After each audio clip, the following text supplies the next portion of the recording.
दोस्तों, आज की गौतम बुद्ध कहानी के माध्यम से हम आपको बताएंगे कि बुद्ध के नजरिए से हमारे जीवन का मूल्य क्या है। हम में से बहुत से लोग अपनी जिंदगी की कीमत नहीं समझते और ऐसी चीजों में अपनी जिंदगी बर्बाद कर देते हैं जिससे हमें ही नुकसान होता है। कुछ लोग शराब के पीछे, कुछ लड़कियों के पीछे और कुछ पैसों के पीछे अपना पूरा जीवन बर्बाद कर देते हैं। आज की बुद्ध कथा के माध्यम से आपको पता चलेगा कि हमारा जीवन कितना अनमोल है और हमें अपना यह अनमोल जीवन कैसे जीना चाहिए। एक समय की बात है, गौतम बुद्ध अपने शिष्यों को जीवन से जुड़ी अच्छी और बुरी बातों का ज्ञान दे रहे थे। सभी शिष्य बड़े ध्यान से उनकी बात सुन रहे थे। उन सभी में एक शिष्य ऐसा भी था जिसे प्रश्न पूछने की आदत थी।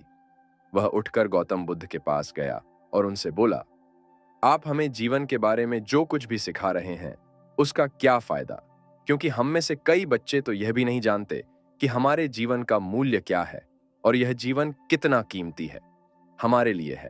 पहले कृपया हमें बताएं कि इस जीवन का मूल्य क्या है। बुद्ध ने अपने शिष्य की बात सुनकर अपने कमरे में जाकर पत्थर का एक चमकता हुआ टुकड़ा ले आया। मैं तुम्हें इस जीवन का मूल्य तब बताऊंगा जब तुम्हें इस पत्थर का सही मूल्य पता चलेगा, उन्होंने कहा और टुकड़ा अपने शिष्य को दे दिया। आप भी इस पत्थर के टुकड़े को किसी को नहीं बेचें। शिष्य गौतम बुद्ध की बात मानकर बाजार की ओर चले गए। उसने पहले बाजार में एक फल विक्रेता को देखा और उसे एक पत्थर दिखाकर पूछा, इस पत्थर के बदले तुम मुझे कितने फल दे सकते हो? फल विक्रेता ने कहा, यह पत्थर कोई खास नहीं है, लेकिन फिर भी मैं तुम्हें इसके बदले में 10 केले दे सकता हूं। वह शिष्य उस पत्थर को लेकर आगे बढ़ गया। तभी उनकी मुलाकात एक सब्जी बेचने वाले से हुई।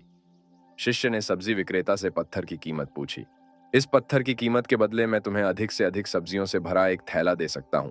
सब्जी विक्रेता ने पत्थर को ध्यान से देखा। उस पत्थर को लेकर शिष्य एक सोने के व्यापारी के पास गया। पत्थर के उस टुकड़े की चमक देखते ही सुनार ने उसकी कीमत 100 सोने के सिक्के लगा दी। जब शिष्य ने टुकड़ा बेचने से इनकार कर दिया तो सुनार बदले में 200 सोने के सिक्के देने पर सहमत हो गया, लेकिन शिष्य ने वह पत्थर नहीं बेचा। इसके बाद शिष्य एक हीरे के व्यापारी के पास गया और पत्थर का टुकड़ा उसके सामने रख दिया। जैसे ही हीरे के व्यापारी ने उस पत्थर को देखा, उसने एक साफ कपड़ा बिछाया, उस पर पत्थर रखा, फिर उसकी परिक्रमा की और हाथ जोड़कर पत्थर को कपड़े में लपेटते हुए कहा, तुम जिसे साधारण समझ रहे हो उसकी कीमत पूछ रहे हो। पत्थर, दरअसल यह एक बहुमूल्य माणिक है। ऐसा माणिक हर किसी को नहीं मिलता। अगर मैं अपना सब कुछ बेच भी दूं तो भी मैं उसकी कीमत नहीं चुका सकता। उस व्यापारी की बातें सुनकर शिष्य आश्चर्यचकित रह गया। वह भागता हुआ सीधा बुद्ध के पास आया और बाजार में जो कुछ भी हुआ उसे बताया। उसकी आश्चर्यचकित बातें सुनकर गौतम बुद्ध बोले, तुम्हारे प्रश्न का उत्तर इस माणिक के मूल्य में ही छिपा है।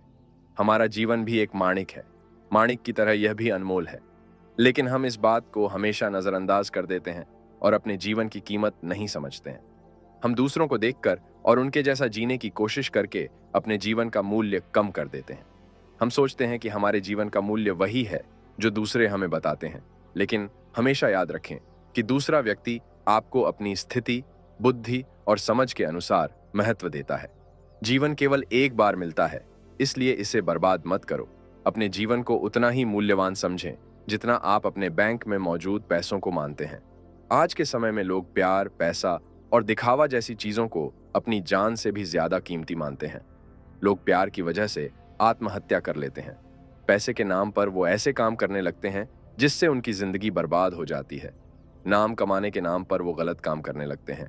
हमेशा याद रखें कि दिखावा करना जरूरी नहीं है। प्यार दोबारा पाया जा सकता है, पैसा दोबारा कमाया जा सकता है, लेकिन जिंदगी दोबारा नहीं पाई जा सकती। इसलिए अपना अनमोल जीवन अच्छे से जिएं। हर सेकंड का आनंद लें। कभी यह मत सोचो कि तुम इस दुनिया में किसी काम के नहीं हो। यह कभी मत सोचो कि तुम्हारा जीवन निरर्थक है। तुम्हारे होने या न होने से कोई फर्क नहीं पड़ता।